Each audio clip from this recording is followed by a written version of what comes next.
क्या ऐसा हो सकता है कि जो बातें स्टीव जॉब्स ने अपने जीवन के 50 सालों में सीखी हो वो आप सिर्फ 15 मिनट में सीख पाएं? तो इसका जवाब है हाँ, ऐसा हो सकता है। स्टीव जॉब्स ने स्टैनफोर्ड यूनिवर्सिटी में एक स्पीच दी थी और उसमें उन्होंने अपनी जिंदगी की सबसे बड़ी लर्निंग्स को 15 मिनट में बताया था 3 कहानियों के माध्यम से। स्टीव जॉब्स की इस स्पीच को दुनिया की सबसे बेहतरीन स्पीच भी माना जाता है। इसीलिए संदीप माहेश्वरी ने भी रेकमेंड किया है कि एक बार इस स्पीच को सभी लोग जरूर सुने। लेकिन इंडिया में अधिकांश लोगों ने इस स्पीच को इसीलिए नहीं सुना क्योंकि ये इंग्लिश में है। तो आज मैं आपको इस स्पीच को हिंदी में सुनाने जा रहा हूं ताकि कोई भी ऐसा ना हो जो इस दुनिया की सबसे बेहतरीन स्पीच को सिर्फ लैंग्वेज बैरियर की वजह से मिस कर दे। तो आज आपको वो सुनने का मौका मिलेगा जो आपकी जिंदगी में एक विस्फोटक परिवर्तन ला सकता है।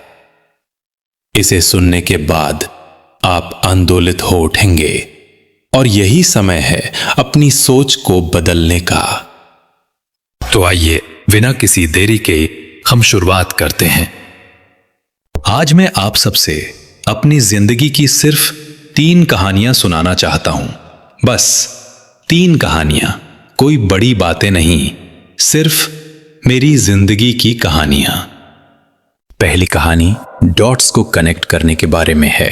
मैंने रीड कॉलेज में एडमिशन लिया, लेकिन 6 महीने बाद ही पढ़ाई छोड़ दी।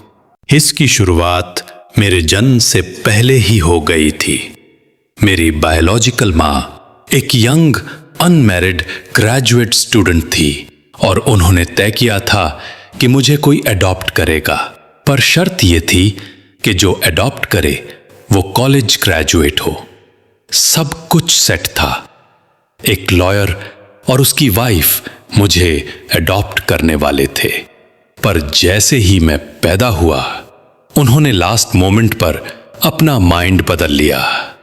उन्होंने कहा कि उन्हें एक लड़की चाहिए थी। तो आधी रात को मेरे आने वाले माता पिता को कॉल किया गया। वो वेटिंग लिस्ट में थे। उनसे पूछा गया कि क्या आप एक बेबी बॉय अडॉप्ट करेंगे? उन्होंने तुरंत हां कर दिया। बाद में मेरी बायोलॉजिकल मां को पता चला कि मेरे आने वाले पिता तो हाई स्कूल ग्रेजुएट भी नहीं है और मेरी मां ने फाइनल अडॉप्शन पेपर्स पर साइन करने से मना कर दिया। फिर कुछ हफ्तों बाद उन्होंने मेरे पेरेंट्स से प्रॉमिस लिया कि वो मुझे कॉलेज भेजेंगे। इसी वादे के बाद मेरी मां मानी और अडॉप्शन फाइनल हुआ। 17 साल बाद मैं कॉलेज गया। गलती से मैंने एक एक्सपेंसिव कॉलेज चुन लिया, रीड कॉलेज, जो मेरे वर्किंग क्लास पेरेंट्स की सारी लाइफ सेविंग्स खा रहा था। 6 महीने बाद मुझे कोई मतलब नहीं दिखा। ना तो मुझे पता था कि मुझे अपनी लाइफ में क्या करना है, न ये कि कॉलेज कैसे हेल्प करेगा। तो मैंने कॉलेज छोड़ने का डिसीजन लिया। उस वक्त तो ये स्कैरी था, पर बाद में ये मेरी लाइफ का बेस्ट डिसीजन साबित हुआ। जैसे ही मैंने रेगुलर क्लासेस छोड़ दी, मैं वो क्लासेस लेने लगा जो मुझे सच में इंटरेस्टिंग लगती थी। ये सब आसान नहीं था। मेरे पास रहने के लिए डॉर्म रूम नहीं था। दोस्तों के फ्लोर्स पे सोता था। कोक की बॉटल्स लौटाकर मिलने वाले पैसों से खाना खाता था।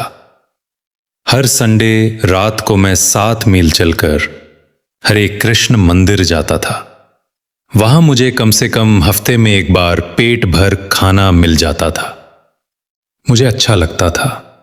और फिर एक क्लास ने मेरी जिंदगी बदल दी, कैलीग्राफी की क्लास।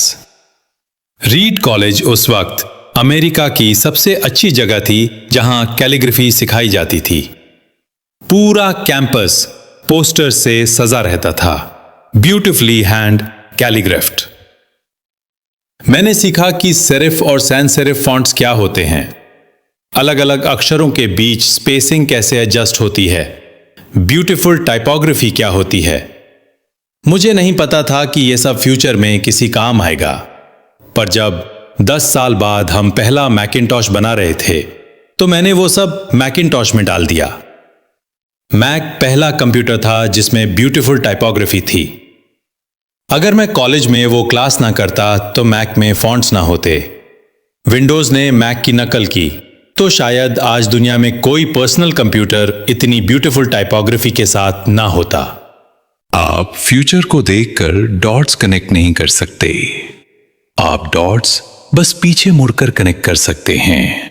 आपको किसी न किसी चीज पर विश्वास रखना होगा, अपने गट पर, डेस्टिनी पर, कर्म पर, कुछ भी पर विश्वास होना जरूरी है कि डॉट्स फ्यूचर में कनेक्ट होंगे। यही फेथ आपको अपने दिल की आवाज सुनने की ताकत देगा। जब आप अपने रास्ते से भटक रहे होंगे तब भी। मेरी दूसरी कहानी प्यार और हार के बारे में है। मुझे जल्दी ही पता चल गया था कि मुझे क्या पसंद है। वॉज और मैंने एप्पल की शुरुआत मेरे पेरेंट्स के गराज में की थी जब मैं 20 साल का था। हमने बहुत मेहनत की। 10 साल में एप्पल 2 लोगों से बढ़कर $2 बिलियन और 4000 एम्प्लॉइज वाली कंपनी बन गई। हमने अभी 1 साल पहले ही मैकिन्टॉश लॉन्च किया था।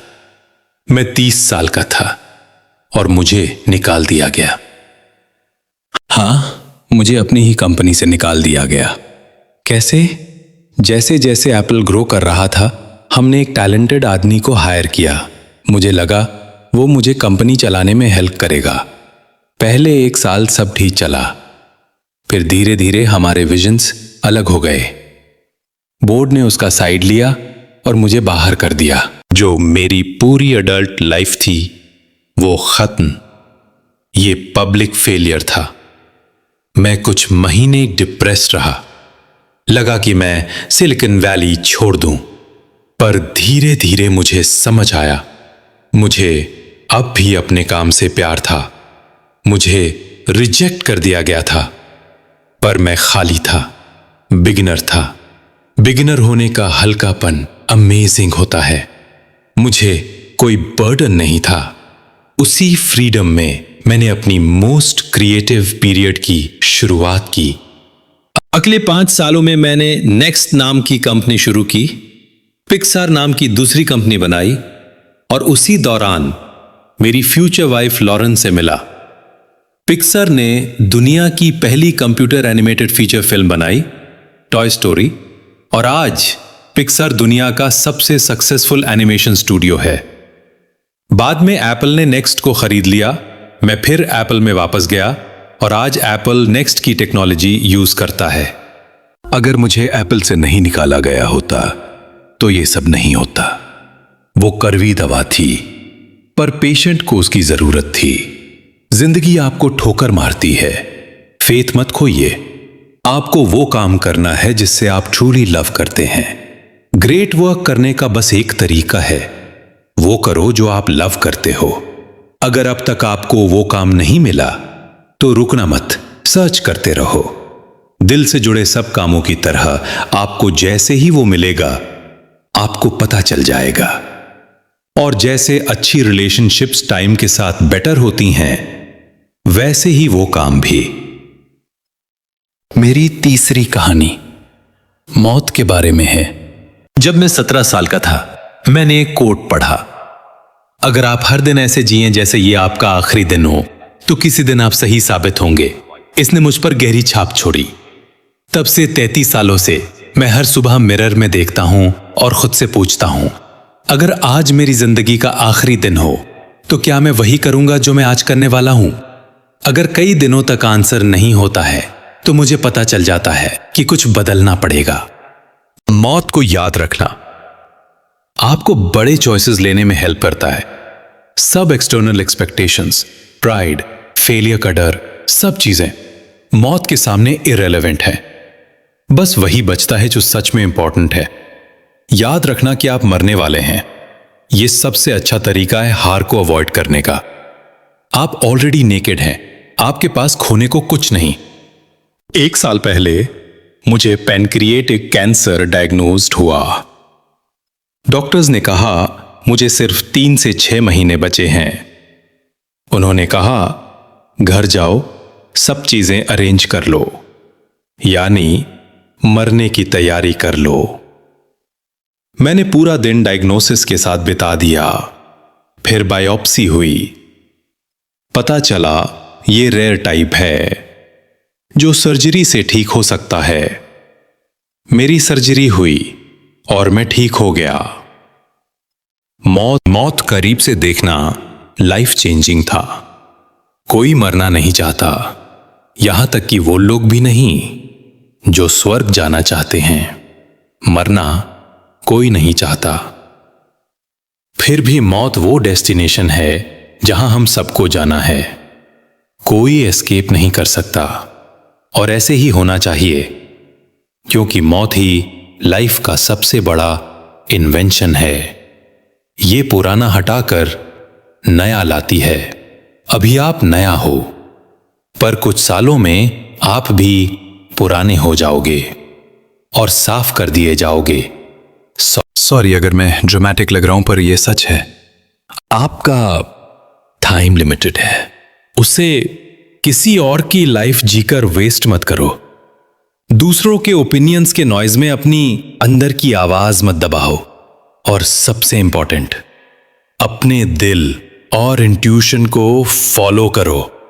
वो पहले से जानते हैं कि आप सच में क्या बनना चाहते हैं। बाकी सब सेकेंडरी है। Stay hungry, stay foolish. Thank you all very much.